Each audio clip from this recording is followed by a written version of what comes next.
नमस्कार, मैं हूँ Rakhi Jain. Let's my quick comment में आपका स्वागत है। क्विक कमेंट में आज बात करेंगे भारत की नई श्रम संहिताओं और राजस्थान के उस अग्रणी मॉडल की जिसने गिग वर्कर्स और प्लेटफॉर्म वर्कर्स के अधिकारों की लड़ाई सबसे पहले शुरू की। 21 नवंबर 2025 से पूरे देश में नई श्रम संहिताएं लागू हो गई हैं।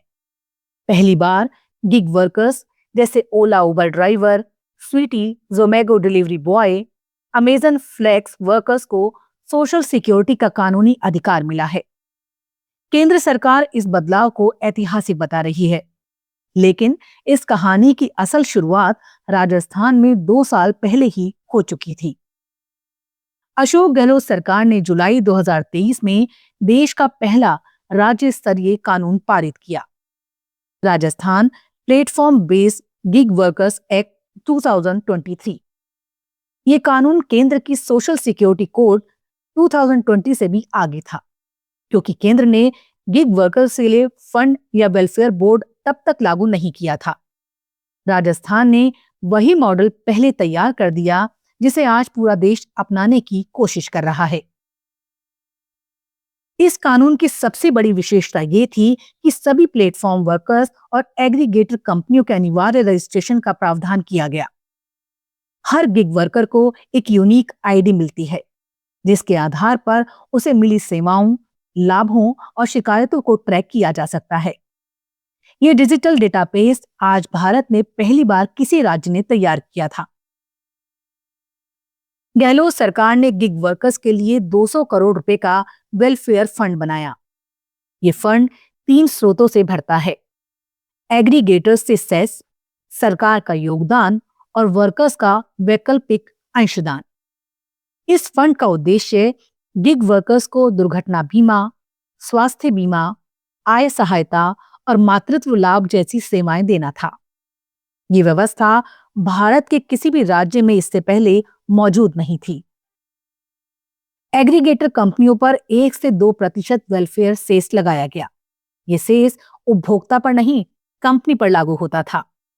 यानी हर डिलीवरी, हर राइड, हर ट्रांजैक्शन पर कंपनियों को गिग वर्कर्स के सामाजिक सुरक्षा फंड में योगदान देना पड़ता था। ये मॉडल दुनिया के कई देशों में चर्चा का विषय बना, क्योंकि प्लेटफॉर्म कंपनियों को पहली बार नियमन के दायरे में लाया गया। राजस्थान ने गिग वर्कर्स के लिए एक स्वतंत्र वेलफेयर बोर्ड बनाया, जिसमें गिग वर्कर्स, एग्रीगेटर्स, सरकार और सिविल सोसाइटी सभी को प्रतिनिधित्व दिया गया। ये बोर्ड रजिस्ट्रेशन, शिकायत निवारण, फंड प्रबंधन और नीतिगत सुझावों का काम करता था। इसे गिग वर्कर्स की मदरशिप कहा गया, क्योंकि पहली बार उनके मुद्दों को संस्थागत आवाज मिली। कानून में एक संगठित शिकायत निवारण तंत्र बनाया गया।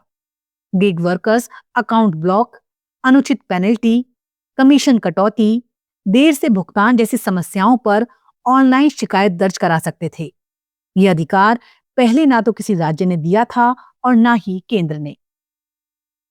इस कानून में गिग वर्कर्स के लिए सामाजिक सुरक्षा का बेहद व्यापक दायरा तय किया गया।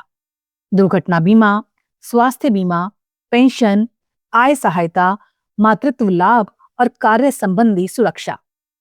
पहली बार प्लेटफॉर्म वर्कर्स को पारंपरिक कर्मचारियों जैसा दर्जा मिला। उल्लंघन पर कंपनियों के लिए भारी दंड भी तय किए गए। पहली बार 5 लाख रुपए और दोहराए गए उल्लंघन पर 50 लाख रुपए तक।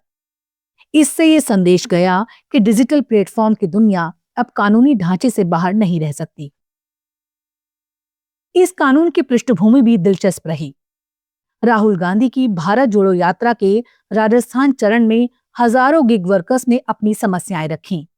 कम आय, कोई सुरक्षा नहीं, बिना नोटिस अकाउंट ब्लॉक हो जाना और दुर्घटना होने पर शून्य सहायता। इन्हीं शिकायतों से ये कानून जन्मा। राजस्थान में अनुमानित 3 से 5 लाख गिग वर्कर्स को इस कानून का लाभ मिला। ये कदम न सिर्फ राजनीतिक या चुनावी वादा था, बल्कि एक प्रगतिशील मॉडल था, जिसे बाद में अंतर्राष्ट्रीय संस्थाओं ने भी सराहा। जब 2023 के बाद राजस्थान में सरकार बदली तो इस कानून के क्रियान्वयन में कुछ देरी हुई, लेकिन गहलोत ने इसे राज्य और देश दोनों के लिए एक विजनरी मॉडल बताया और कहा इसे ठंडे बस्ते में नहीं जाना चाहिए।